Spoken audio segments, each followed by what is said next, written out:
Tidak satu-satunya. Berarti jelas bahwa lafaz Allah ini khusus. Maksudnya apa? Atau maknanya apa? Wa ma'nahu al-ma'budu bihaqqin. Maknanya adalah zat yang berhak untuk disembah. Ini yang pertama. Kemudian yang kedua, watsani yutlaqu 'ala Allah ta'ala wa 'ala ghairihi. Sedangkan kata ilahun yang berbentuk nakirah ini bisa disematkan kepada Allah dan juga bisa disematkan kepada selain Allah. Artinya umum.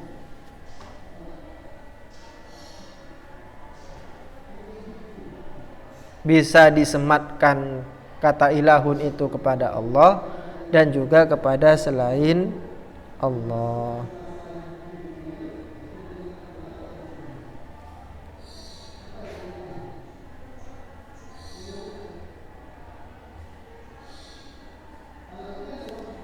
Nah, kata ilahun ini wa huwa mushtaqun min ilahin wa ma'nahul ma'bud sawa'an kana bihaqqin aw ghairi haqqin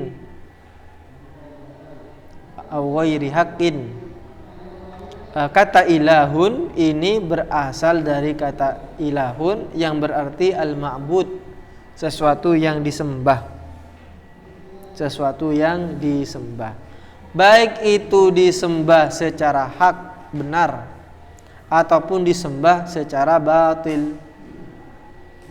Fal asnamul lati kana ya'buduha al-arabu tusamma alihatan jam'u ilahin. Maka patung-patung yang disembah oleh orang-orang Arab itu disebut dengan alihah, Tuhan-Tuhan. Alihah ini bentuk jamak dari ilahun. Li'annaha ubidat bibatilin min dunillah, karena patung-patung ini disembah secara batil selain dari Allah Subhanahu wa taala. Dan menariknya, wa ma kana ahadun yusammas sanama Allah. Tidak ada satu orang pun yang memberi nama patung-patung itu dengan nama Allah. Jadi nama Allah ini murni, memang digunakan untuk nama Tuhan yang berhak untuk disembah.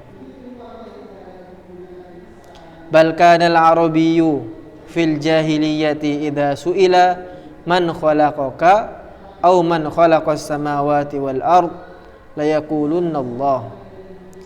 Orang Arab itu dulu pada zaman jahiliyah, ketika mereka ditanyakan siapakah yang menciptakanmu, atau pertanyaan siapakah yang menciptakan langit, yang menciptakan bumi, maka jawaban mereka itu satu, yaitu Allah.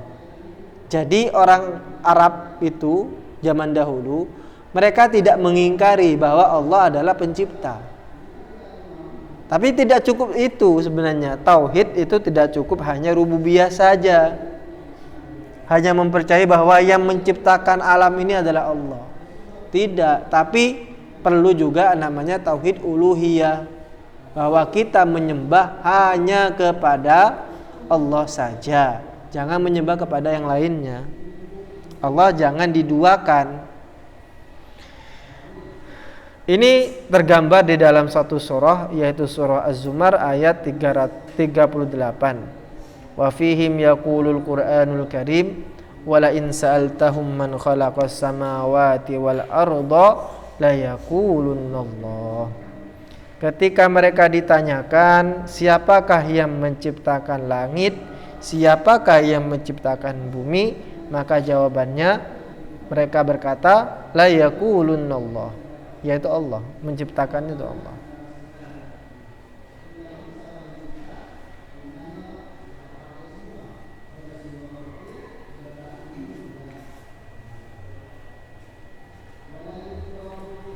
Kemudian al-latifatul khamisatu fi qaulina bismillahirrahmanirrahim fawaidun jalilah.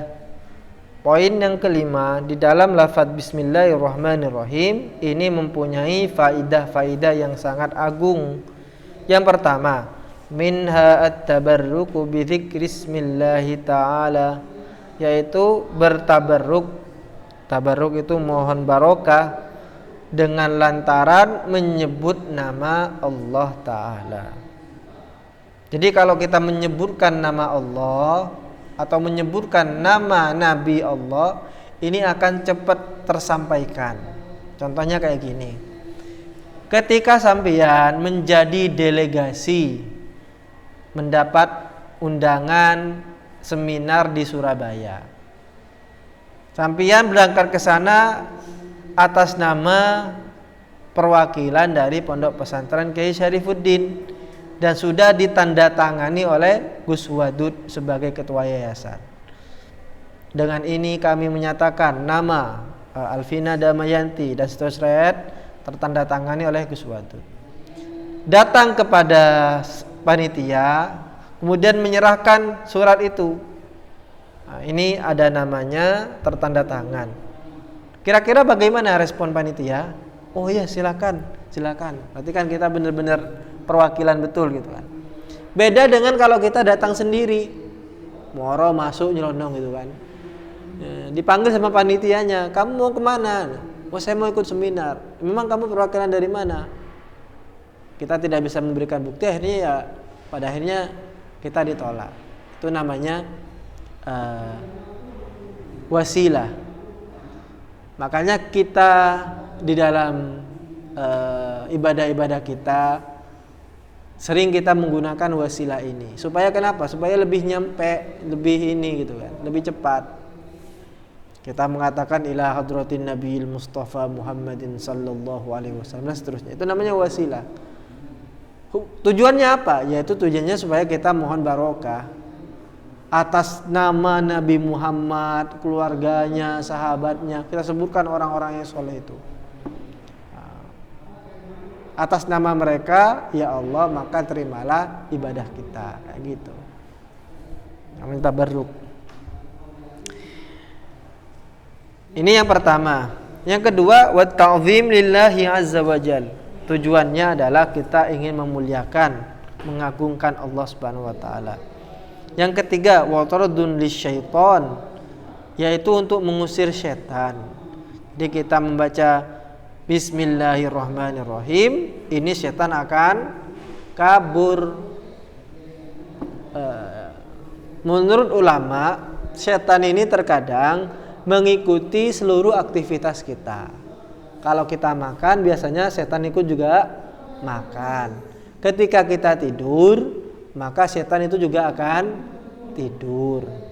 Nah, suami istri ketika mereka melangsungkan hubungan itu, setan juga ikut. Ini kata Imam Ghazali ini. Sehingga kalau orang berhubungan suami istri tanpa membaca basmalah, tanpa berdoa, Allahumma jannibna syaiton wa jannibna syaitana mimma razaqtana, itu berarti setan juga sedang mengikuti transaksi itu. Sehingga tidak heran kemudian anaknya akan menjadi anak setan. Kenapa? Karena ya setan juga ikut andil di situ. Itu pentingnya kita mengucapkan basmalah dan ta'awudz itu. Ketika kita makan, maka kita juga makan bersama setan. Akhirnya efeknya setan itu terasa di sana. Jadi kita makan, setelah makan ngantuk, yaitu efek dari makan bersama setan. Caranya bagaimana supaya setan ini tidak ikut dengan aktivitas kita? Yaitu baca basmalah itu. Karena ketika disebutkan nama Allah, setan itu tunggang langgang, lari, takut. Li'annahu yahrabu min dzikrismillah. Karena setan ini akan berlari tunggang langgang, kabur ya, ketika dia mendengar nama Allah. Itu setan. Apalagi ditambahkan ayat kursi, sampai mau tidur itu baca basmalah, ta'awudz, kemudian ayat kursi, kemudian Ma'udzatain, kemudian An-Nas, Al-Ikhlas, kemudian Qul huwallahu ahad, itu dibaca semuanya. Insya Allah setan tidak akan tidur sama sampean, tidak akan tidur menemani sampean. Jadi kalau bangun subuh itu enak, lebih gampang. Tapi beda kalau dia itu tidur sama setan. Mau dibangunkan subuh itu luar biasa.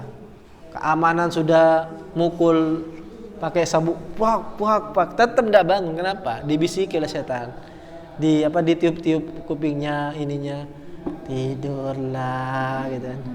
Tidurlah gitu. Tetap tidur enak akhirnya. Nah, ketika wayat, enggak ditutup. Jadi kencingi sama setan. Kemin setan ya. Semakin enak tidurnya udah.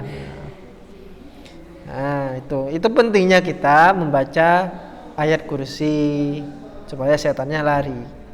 Yang susah itu adalah setan dari kalangan manusia. Karena setan itu ada dua, syayatinul insi wal jin. Ada setan dari jin. Kalau setan dari jin ganggu kita, bacakan aja ayat kursi, lari insyaallah. Yang susah itu adalah setan dari kalangan manusia. Sampean sedang belajar, datang Damayanti satu misal, ayo ke alun-alun yuk. Sampai padahal belajar itu kan. Tak bisa saya hari ini mbak, ini saya belajar, besok mau ada ujian. Tetap diganggu, ayo wis nanti saya yang traktir, kamu ikut saja. Tidak bisa mbak, tetap.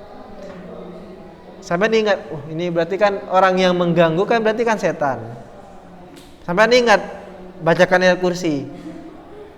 Sampai baca, a'udzubillahi minasyaitonirrajim, bismillahirrahmanirrahim, Allahu la ilaha illahu huwal qayyum, dan seterusnya gitu kan. Baca ayat kursi, kira-kira bakalan lari enggak itu teman sampean yang ganggu itu? Enggak akan lari, akan tambah gelek malah ya. Enggak mempan gitu. Baca ayat kursi. Caranya kalau setannya itu dari kalangan manusia, bukan baca ayat kursi, tapi ambil kursi yang sampean dudukan itu, ambil kursi baru lemparkan ke dia. Insya Allah lari. Itu pentingnya kita membaca basmalah supaya setan lari. Yang selanjutnya, wa fiha idharun li mukhalafatil musyrikin. Ini sebagai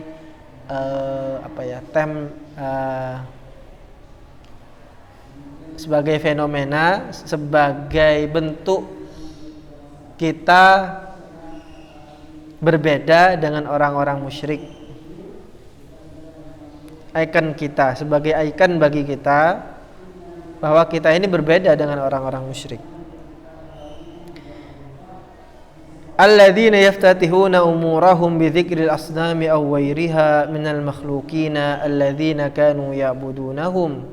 Di mana orang-orang musyrik ini mereka di dalam membuka perkara-perkara mereka, membuka pekerjaan-pekerjaan mereka memulai dengan menyebut nama-nama patung mereka ataupun yang lainnya dari kalangan makhluk yang mereka sembah. Jadi ketika mereka itu mulai dengan menyebut nama Lata, Uzza, Manah, atau mungkin Fir'aun, atau mungkin Siwa satu misal, Wisnu dan seterusnya. Kalau kita enggak, kalau kita memulai dengan apa? Bismillahirrahmanirrahim.